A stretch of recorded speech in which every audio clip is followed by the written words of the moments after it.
Hello and welcome to my guide to using Moxfield for the first time. So after you've made a Moxfield account, you're going to want to create your first deck. So I'm going to walk you through that and setting up some of the settings and features of Moxfield that you probably want to understand before you get started. So once you've created your first Moxfield account, you're actually going to get asked to create your first deck. So we're going to go through that process together. I'm actually going to make this a food chain sliver deck. And I'm going to go down to commander.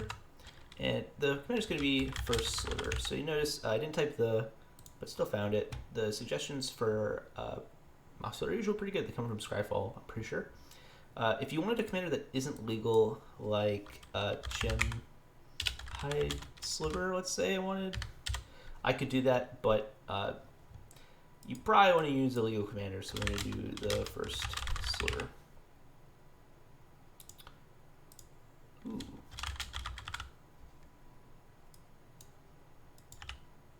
Alright, so now we're going to make our list public because I want people to check out my spicy list. But I want to start with someone else's deck, or maybe I have a deck on another website I want to use. So I'm going to go over to Tapped Out, where I'm going to find Shaper Sonnet's Food Chain Sliver Deck. I'm going to bring it over here. I'm going to click on From URL. Now, From URL is pretty simple. You just post your little deck list right here. I've already tested this once just to make sure everything's working. So it suggested it. I can actually choose from a file, like maybe like your cockatrice file or your MTGO file. I think the MTGO file will work. You actually paste from a list, so like let's say I already had a deck list, I can just go like Sylvan Library, blah blah blah blah blah. Again, I'm not going to do that. Or we just start out with nothing and slowly build up. But I'm going to start from the URL. So make sure that it works. Should work. All right, we're ready to start brewing up our first deck. You'll see the first deck we have right here is Food Chain Sliver. And we have our deck. So one thing you'll notice is that things are put into categories already by your commanders has its own category, and then you'll have creatures and planeswalkers and instant enchantments and so on. That's pretty typical.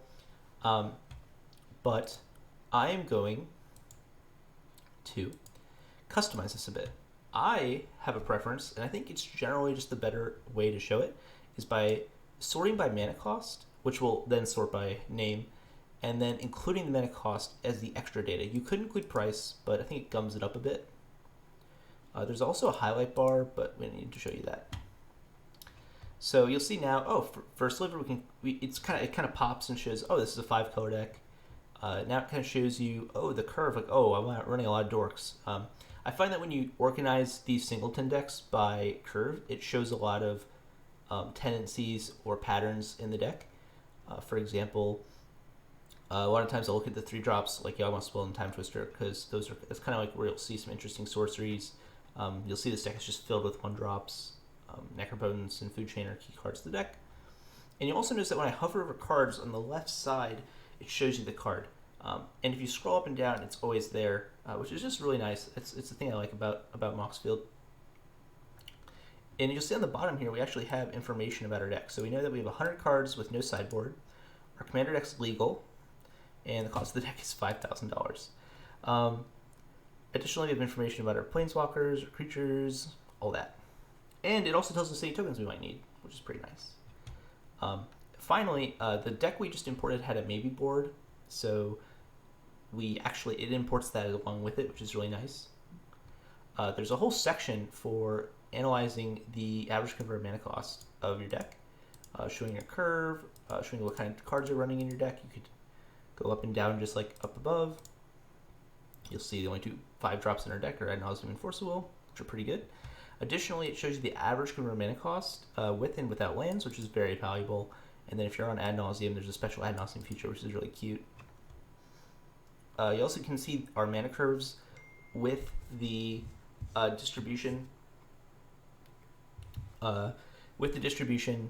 of what cards are in the set or in the deck by color. There's also a playtest and mulligan feature. So, this hand's sick. I want to see what happens if I keep this hand. So not that sick, but we'll just say it was. Oh, I can go do carpet of flowers into boreal druid, lotus petal, untap, I win. So that's really useful. That's most of the deck building features. Next, we're going to show you the more social features like the primers and other things, but I need to find a deck with a primer. So I'm going to look up myself. I can do that. I have a user named Braden, and I can find it. I know, because I built the deck, that La Petite Blue is, I probably said that wrong, I'm just memeing, has a primer. And you can see actually that the primers have sections, so when you use these, when you're looking through the primers, you can actually pop open and see the different topics. So like, for example, Yuriko has an official and unofficial Discord. There's like different ninja things, win conditions, single card discussion, and then there's inclusions and exclusions for this primer. I'm a little over the top maybe. So yeah, that's something that you can expect to see out of a primer on this website. So the other feature that Moxfield kind of prides itself with is the social media features. So you can actually follow and subscribe to people. So if we go over to my account, I've already followed 2 people, myself and Sug. So I'm gonna go over to Sug, and you can see that I'm following Sug. I pop up there, and we can actually look at one of his lists. So we'll look at the Dockside Deer deck. And you can see, we can look through the deck, we can find Dockside very easily because we can see its converted mana costs and where it is on curve. So yeah, and then if we go down, we'll see that the Ad Nauseam feature isn't there because this deck is not black and not running Ad Nauseam. All right. Finally, you can actually search through all decks that are on Moxfield by format, or you can search by names. So here, Kitty Kitty is a deck name that I remember the name of. And it pops up, here, Kitty Kitty. And this is one of the best primers on the on the website, I think. Hey, all you cool cats and kittens. So that is a first look at Moxfield.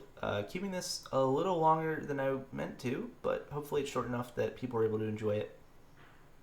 If you have any questions, Moxfield actually has a Discord, which I'll link in the description of this video, as well as the cEDH cast, which is the YouTube channel this video is probably going on to. Also, we'll be able to answer most of the questions on that Discord as well. So I hope this video was useful. I hope it helps people understand how Moxfield works for the first time. And I hope everyone enjoys brewing on this wonderful new website. Have a nice day. Bye.